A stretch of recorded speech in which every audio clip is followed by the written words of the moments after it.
अब मैं आपसे जानना चाहूँगा, जो एनआरआईज हैं जो इस पॉडकास्ट को देख रहे हैं, उनको आप क्या इन्वेस्टमेंट वाली टिप्स देना चाहोगे, या क्या वो इन्वेस्ट कर सकें, मतलब अगर उनको इंडिया में करना हो तो? देखिए, एनआरआईज के लिए तो सबसे बड़ी बात यह है कि India is the story of this next coming age. आज की डेट में इंडियन मार्केट जो रिटर्न दे रहा है वो बहुत सारे अच्छे अच्छे मार्केट्स रिटर्न नहीं दे रहे हैं। राइट। आप देखेंगे इंडिया में स्टार्टअप स्टोरी एक अलग ही बूम पर है। There is a lot of efforts by the government in this side कि वो स्टार्टअप्स को, इनोवेशंस को, रिसर्च को प्रमोट कर रही है। तो NRIs wherever they are settled, अपनी एक्सपर्टीज या अपनी नॉलेज से, टेक्नोलॉजी से, they can invest in startups, they can invest in equity market, so they can be part of this success story. बहुत सारी अपॉर्चुनिटीज़ है एनआरआईज के पास, क्योंकि इंडियन मार्केट जो रिटर्न दे रहा है वो अभी ट्रमेंडस है।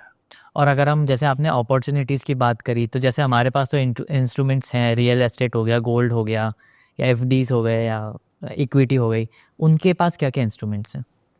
एनआरआईज के या पास एनआरआईज के पास आप देखिए, खासकर एआईएफ स्टार्टअप्स में इन्वेस्टमेंट है। एआईएफ क्या होता है? AIF is another alternate investment fund where a group of people, basically HNIs या ultra HNIs come together और एक पर्टिकुलर क्वांटम जो रफली 50 लाख, 1 करोड़ या 2 करोड़ तक का होता है, एवरीवन कंट्रीब्यूट्स और फिर वो एक फंड बनाकर स्टार्टअप्स में इन्वेस्ट करते हैं, so that they can earn multifold return. Capitalist है वैसा?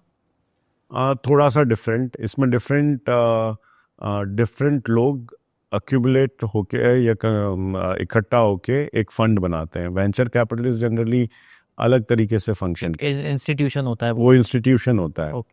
जिसमें उसका भी प्रोफेशनल मैनेजमेंट होता है, इनका भी प्रोफेशनल, बोथ आर रेगुलेटेड, तो उस तरह से रिस्क कम होती है। लेकिन एक क्वांटम जब बन जाता है इन्वेस्टमेंट का, लेट्स से 20 करोड़, 50 करोड़, 100 करोड़ का जब आपका एक फंड बन जाता है, तो आप उसमें ज़्यादा अपॉर्चुनिटीज़ रियलाइज़ कर सकते हैं।